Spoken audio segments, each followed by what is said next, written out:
Brindley, and it is Monday night, and I am so excited to be here with you guys.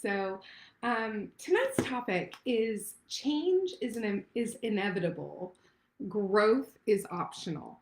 Change is inevitable, growth is optional, and the reason I wanted to talk about this is for a few reasons. It's 2020, right? We have about 10 weeks left in 2020, and we want to make the most of it. We've had a lot of change this year, a lot of change that wasn't our choice, a lot of change that has come due to unforeseen circumstances, and I think that we can all agree that 2020 has taught us that life is going to happen, and it's going to happen on life's terms, not always our terms. And there's also a lot of good that can come from change. I was talking with a friend the other day around the pandemic, and hi, Angelina, happy Monday. And I was like, when I look and I really look back at the last, 10 months, a lot of good has come from this. My team is stronger than ever. We have been able to hire amazing talent. My home is better than it's ever been. I've been able to have some work done because I've been able to save money because it really brought to light a lot of things that I needed to be doing around budgeting and all of this. And so I've really challenged some folks to go back over the last 10 months and write down all the things that you've gained this year. Because I think sometimes we tend to focus on all the things that we've lost and not all of the things that we've gained. And there's been a lot of good that has come from this year. Yet tonight, what I want to talk about is change. Change is hard. Change is tough. A lot of us don't handle change very well. And change can be something as big as what happened to me eight years ago, my whole life turning upside down because of this massive, huge mistake that I made. Or change can be a very small thing, like losing a client to a competitor, or not for my teenagers that watch, right? Like not winning the football game, or for, moms, not being there or missing the game. Like there's so many things that don't meet our expectations that then turn into change, and change is uncomfortable. And so change is going to happen. Things are going to happen. Things are going to happen that we don't want to happen. Things are going to happen that we don't think are going to happen. And we're going to have to pivot. We're going to have to pivot. And sometimes we have to pivot quickly, and we don't always get the time to process and think through it. We have to be quick on our feet, and we have to just deal with it and move forward. And one thing that I've learned, some of you know my journey over the last 12 months, and it's something that I've decided to keep very private and not talk publicly about.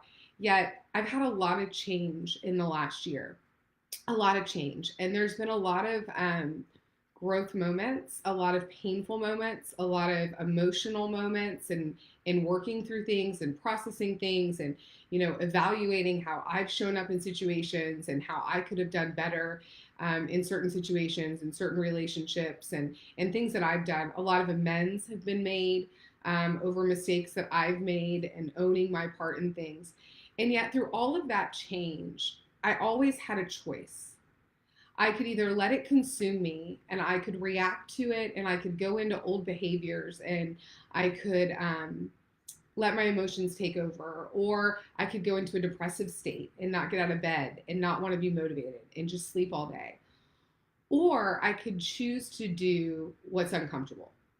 And that's not always the easy thing to do. I got summoned for jury duty. I'm 40, so the first time in 20, what? Do the math. What is that? 22 years. I got summoned for jury duty.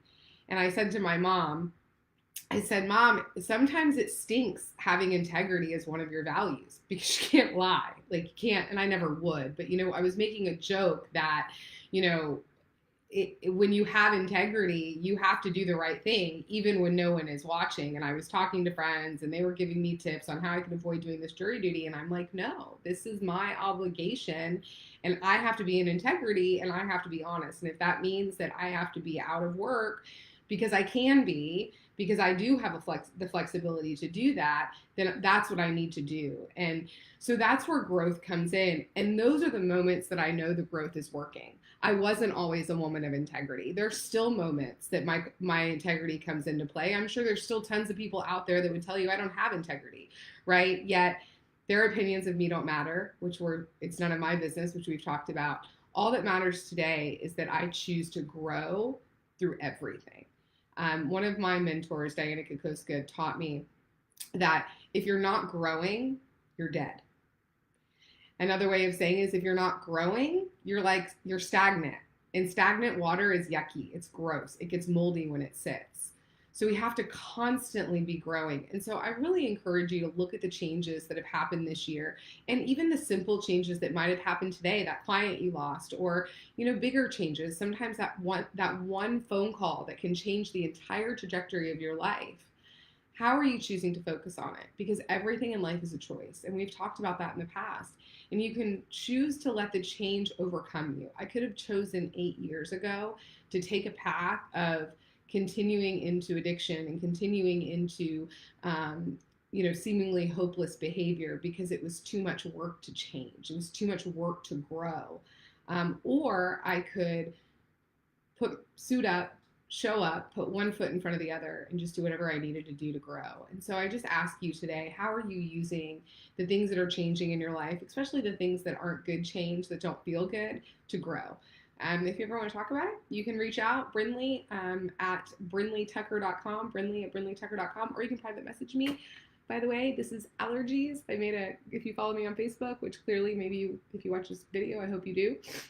Allergies in Florida are rampant, and that's a change, right? Allergies during a pandemic called COVID, where the symptoms are similar to allergies, is really fun. So, and first world problems today, right? I get to deal with allergies in the middle of COVID in my beautiful home, talking to all of you. So again, how do we choose to look at things? And if you look at things, right, if you change the way you look at things, things you look at will change. So choose to focus on growth and not the uncomfortability. Get comfortable being uncomfortable. Have a great week, guys.